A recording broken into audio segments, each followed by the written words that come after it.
AEW Dynamite on TNT kicks off this week with singles action between Matt Jackson of the Young Bucks and Marco Stunt of Jungle Express. And it is Matt Jackson that goes over. He defeats Marco Stunt in 12 minutes 24, kicking off Dynamite this week. Nice quick start, as you'd expect from every episode, picking up a 58 segment rating.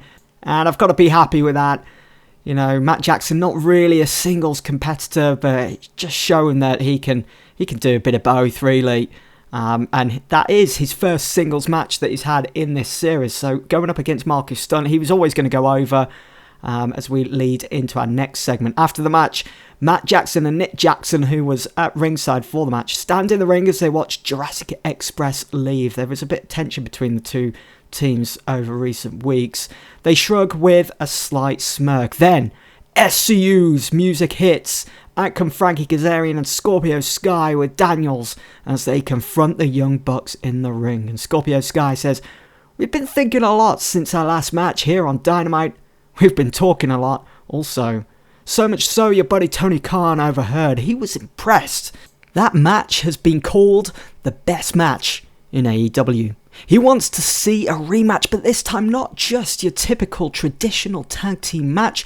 He wants to see us go at it in a ladder match, just like you boys did against the Lucha Brothers 2 years ago. Dangling above the ring, though, will be a contract that guarantees a shot at the AEW World Tag Team Championships. What do you say?" Before Nick and Matt can answer, Luke Gallows and Carl Anderson attack Nick and Matt from behind with chair and baton. Brody King takes out Kazarian and Sky on the rampway. Villain Enterprises making themselves known once again. Christopher Daniels cowers in the corner as Villain Enterprises leave. So, bit of history between Luke Gallows and Carl Anderson with the Young Bucks. What is to come of that? They've made their presence known with Cody, the Elite, pretty much, and now here they are attacking, well, their former friends in the Young Bucks, it seems. What is going to happen? As we roll into our next segment, the camera then turns to the commentary desk. We see JR, Tony Schiavone, and Excalibur. Welcome, folks, to another jam-packed show where we draw ever closer to the big one, AEW Revolution. Jim, Revolution is shaping up to be a great night of pay-per-view action, but tonight also looks pretty good.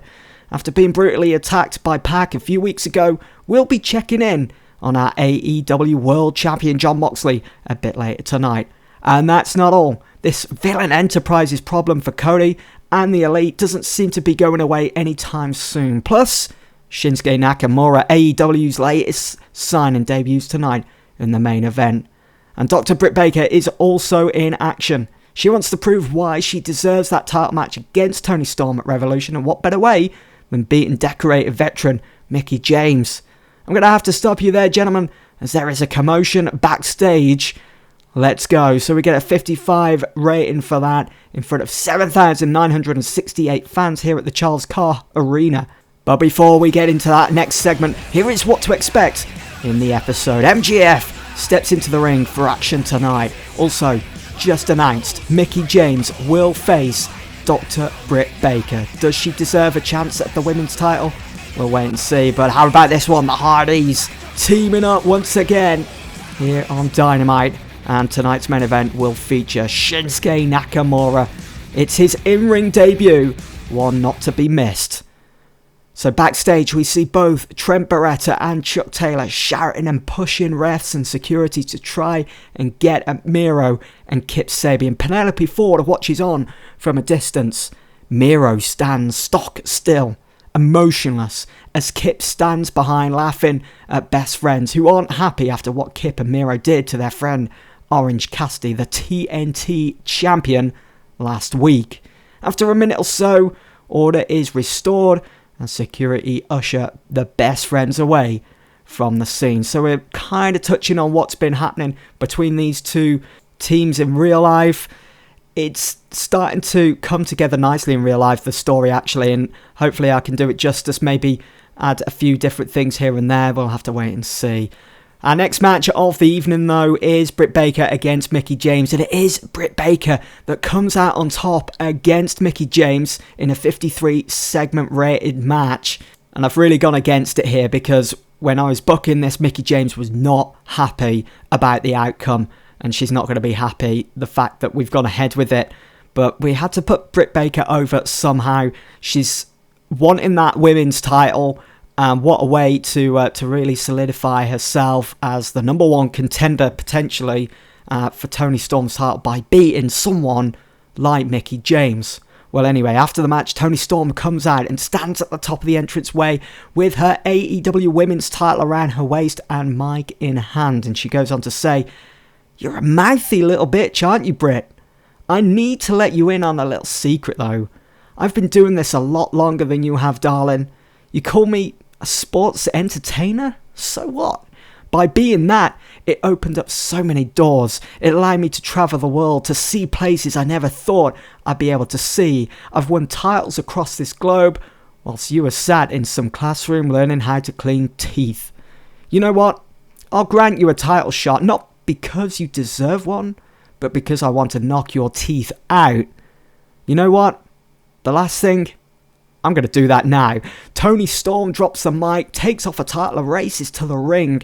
Both Toni Storm and Dr. Britt Baker start to brawl, until, of course, AEW officials, referees and security have to break things up. Dr. Britt Baker is bleeding from the nose. We saw that in real life, didn't we, throughout the pandemic era, as Storm is escorted up the ramp laughing, and she eventually picks up her AEW women's title. So a 57 rating, things getting heated between these two as we are full steam ahead towards AEW Revolution.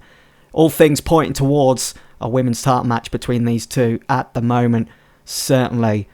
And one can only really imagine what type of match those two would have. We then see both Brody Lee and Eric Redbeard, who were reunited on last week's edition of Dynamite. They are dressed smartly in the Dark Order hideout. They seem as though they are catching up when suddenly they get interrupted by John Hungy Silver holding an old-fashioned phone. "Mr. Brody, sir, there's a call for you." Mr. Brody Lee looks pissed as he slowly turns to face Silver. He says, "Fuck off, Silver. Can't you see I'm catching up with my old friend?" John Silver, "But sir, I think you need to take this." Brody goes to answer, but Eric stops him and says, "Let me." He turns to Silver. "Fuck off." Silver scurries off as Brody smiles at his old friend. So there was a phone call for Mr. Brody Lee, the head of the Dark Order, but he's too busy catching up with his friend Eric Redbeard. As we move into the next segment, which is kind of linked, the camera then quickly switches to Chris Jericho, who is sat poolside at his palatial estate. He looks at his phone and says, "They just hung up on me. They just hung up on me."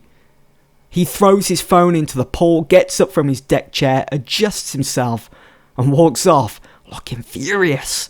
So a much better segment compared to the Dark Order one with an 82, but that's Chris Jericho for you, isn't it? But the fact that these two are linked, it was Jericho on the phone, but Brody Lee, well, decided he'd rather catch up with his friend Eric Redbeard instead of answering the call.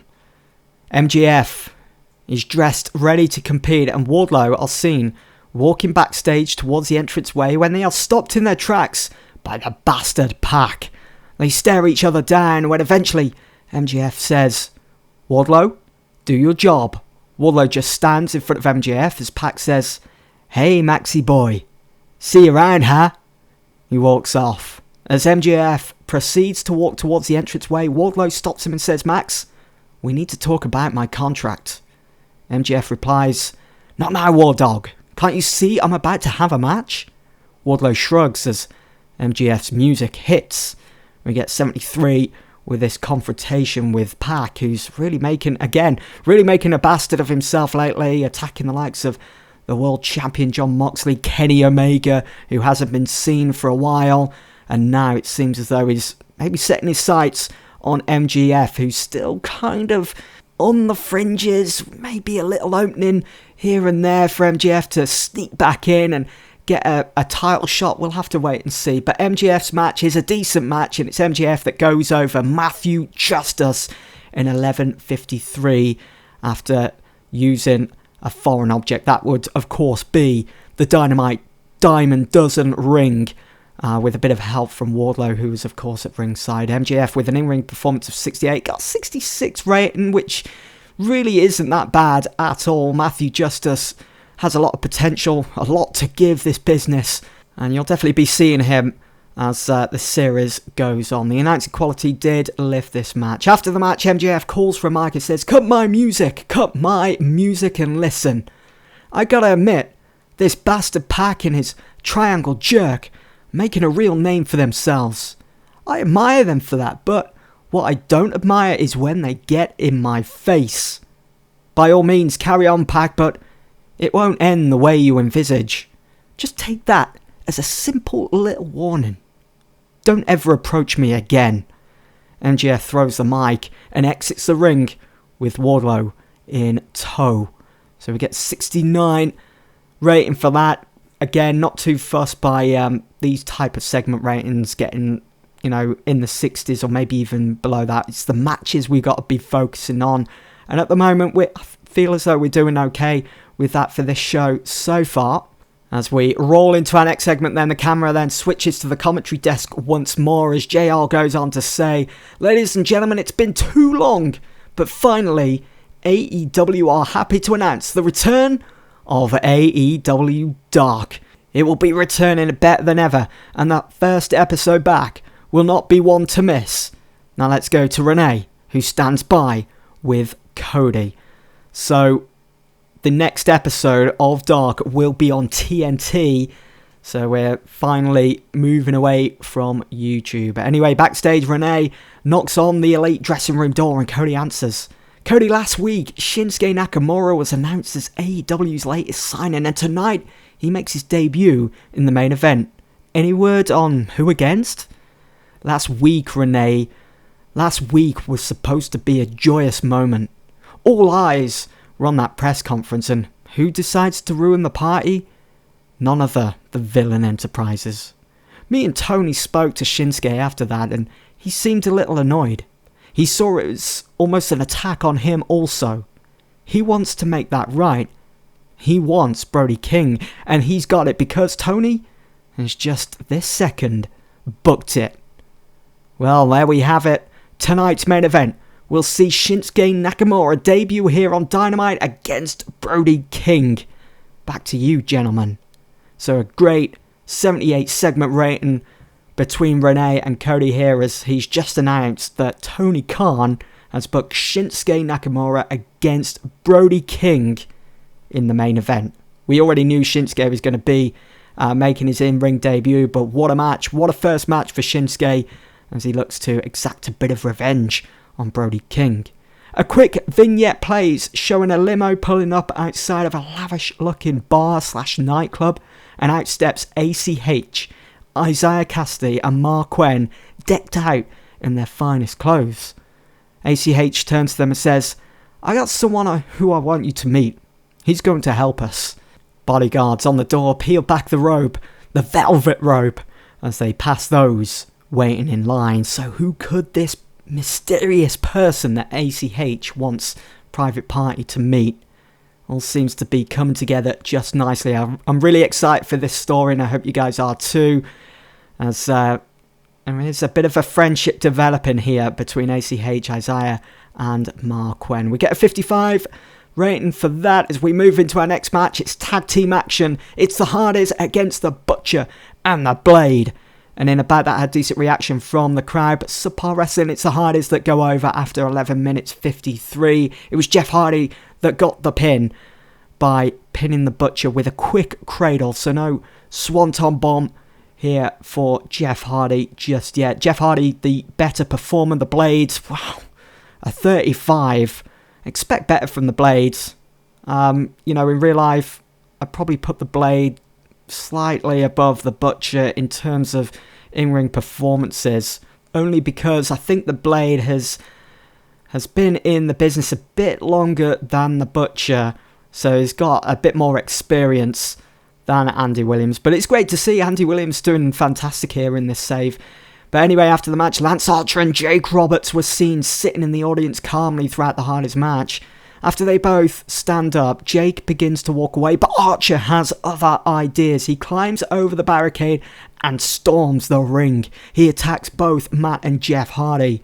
Matt doesn't put up much of a fight as he gets knocked to the outside. Archer and Jeff go at it, trading bombs. Jake is demanding Lance to stop. Archer eventually gets the better of Jeff. He heads to the outside, collects a few steel chairs, opens them out in a formation that looks like a table, picks up Jeff with evil intentions of putting Jeff through them with his blackout, but somehow Jeff wriggles free and exits the ring, joining his brother as they make their way up the ramp. Lance Archer, the Murderhawk monster, is almost foaming at the mouth. He wants to get his hands properly on the Hardys. We know from the previous episode that the challenge has been made. Archer 2-on-1 against the Hardys in a steel cage at Revolution. Will it go ahead? Will the Hardys be able to survive? We'll have to wait and see. But up next, Jon Moxley is seen sat at a local bar nursing a whiskey as he says, "The AEW World Championship is nothing more than a target. I knew that. I knew what I was getting into. That's what makes it so exciting to me. I love being the hunted than the hunter." He stops as Hangman Page, Cash Wheeler and Dax, the three, all walk in. Page pulls up a stall next to Mox as Dax and Cash walk to the back of the bar and take a booth. Page orders a whiskey for himself. "Good taste. This is a nice place, isn't it? Listen, I consider myself a reasonable guy. I want you to know I want our match at Revolution to go ahead without any mishaps. What Pac did to you the other week ain't gonna happen again. We'll make sure." Page downs his shot, gets up, and leaves with FTR. So it's all tying together. We know that the Lucha Brothers will be defending their tag titles against FTR at Revolution. And also, Page isn't too happy with the fact that Pac attacked the AEW World Champion just a few weeks ago. And so in this segment, he's pretty much assured that Moxley, that won't happen again. That in a way, the three have Moxley's back. Because Page wants the match to go ahead without any injuries, anyone being injured, and so on. But with Pac being the bastard that he is, we'll have to wait and see. Will that match even go ahead? Will he be able to force his way into the title picture? We'll have to wait and see. Once again, as Shinsuke Nakamura makes an elaborate entrance, as we are about to head into our main event for Dynamite this week. And you got to. I mean, the guy is an absolute superstar.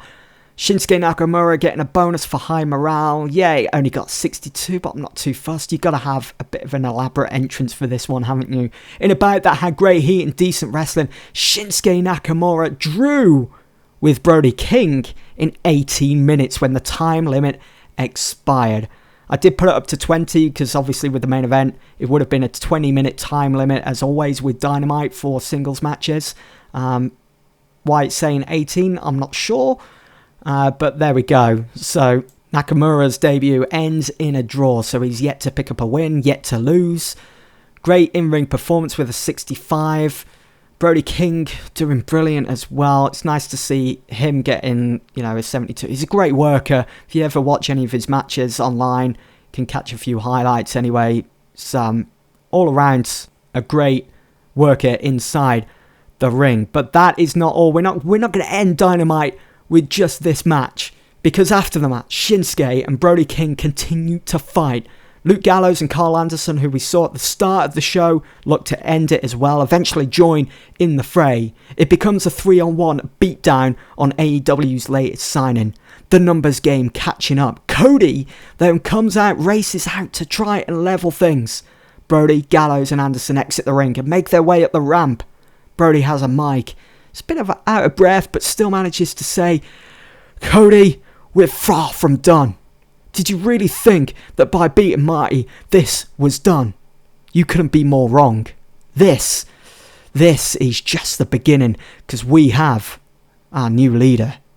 He lowers the mic.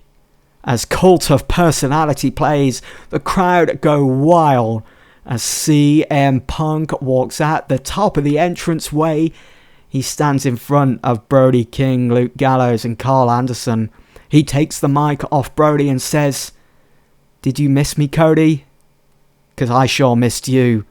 This is no longer Villain Enterprises. This is the Culture Shock." He tosses the mic away as Cult of Personality plays again as Culture Shock leave. Pipe bomb. So there we have it. CM Punk back in AEW after a month or so out.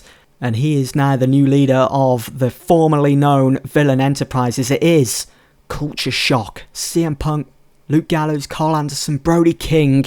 What a force that is going to be.